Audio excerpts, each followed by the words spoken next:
I think shot quality, too. I thought early in the quarter we did get really good shots. They didn't fall. And then late, their pressure got to us, and we were up against the clock a lot. So if it is fatigue, that's on me. I'm deciding who's going to run it, who's going to be out there. So if guys were tired or had tired legs, that's the decisions I'm making. So I like the group that we had. We had a good rhythm there going to the fourth. And I thought we sustained it early. And I had the 4 timeouts to stop the game a couple times in the first 6 minutes.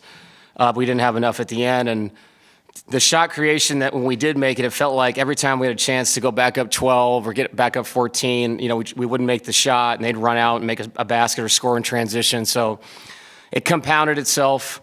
We had great performance from Nikola. Have to have a few other guys have a game, which we can do in Game 6, have full confidence in our guys. David, a little related, but I think you guys have lost 3 of the last 4 postseason games when Jokic does not sit in the fourth quarter. Just curious what went into the choice tonight. Yeah, it was my decision. I had a conversation with him. He felt good, and I was going back and forth with it. With the 4 timeouts, that was a big factor for me. You get 2 of those timeouts. If Mark calls one, that's 7 minutes of rest, the 2, 3.5, timeouts. So I felt comfortable with that. I felt like the momentum of the game was going our way, and he was, very sure of himself, wanted to play through him. I'll look back on it. I'll doubt myself because we lost the game.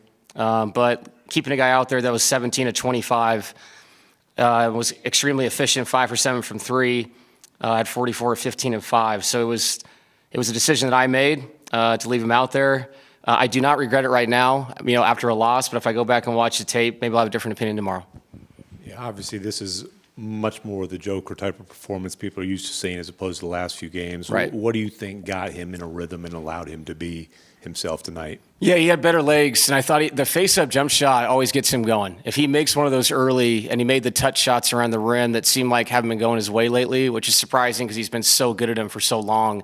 Once he saw those go in, it just kind of unleashed everything else. The three-point shot looked good.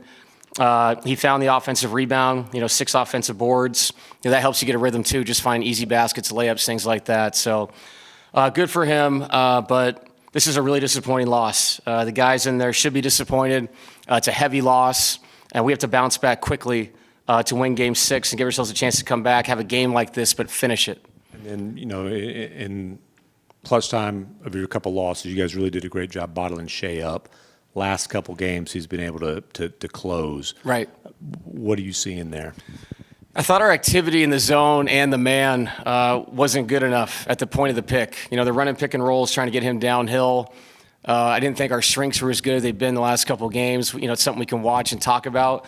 And I'll say this, give Lou Dort a lot of credit. We had a chance to, I wouldn't say blow the game over or out, but we had a chance. And when he made those shots to keep them in it, that was big. The rotations changed after that. They got back to their normal rotation.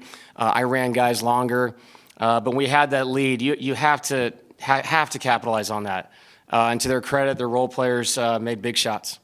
David, kind of building off that, after Joker hits the sombor that ties it, you guys send 2 at Shea. He gives it up to Dort. Yeah. Extra pass to Jalen for the corner 3. Next trip down, you guys don't double Shea. He hits the pull-up 3. Right. What can you guys do better in that situation, or is that just kind of a tip your cap moment?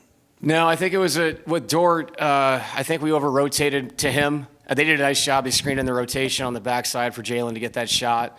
When you see a ball go in like that, and they're coming down the next possession, Shea taking a step back 3, and he's 1 for 3 for the game.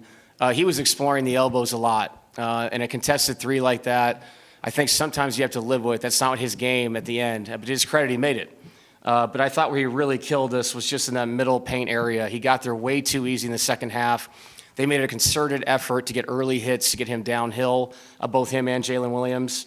So we just have to do a better job, like I said, with our team defense. It doesn't matter if it's zone or man. Everybody's got to be in and show bodies, show their jerseys to him. Some of it was way too easy in the second half. Before the game, you mentioned that coming into this one, you reminded your players, you be the Nuggets. How close to as well as you guys can play did you play? And that's the question. How close to as well as you can play did you play? Yeah, I thought Nikola played incredible. I thought our effort was incredible, but we can play a lot better. I think it's in these guys that if we create the open shots we created tonight, we're going to have games where guys make shots behind it. And you look at the 13 for 46 from three. There were so many good looks from different people. We know Michael's a better shooter than that. Aaron shot the ball so well. I thought Jamal had great looks. So you have to live with some of that. But if we can complement 17 to 25, 44 points with some other guys finding a rhythm out there, we're very capable of doing special things. And that includes Thursday, and that includes on the weekend if we can get back here. David, you guys have lived with Dort's three, not just all series, but all season. Yeah.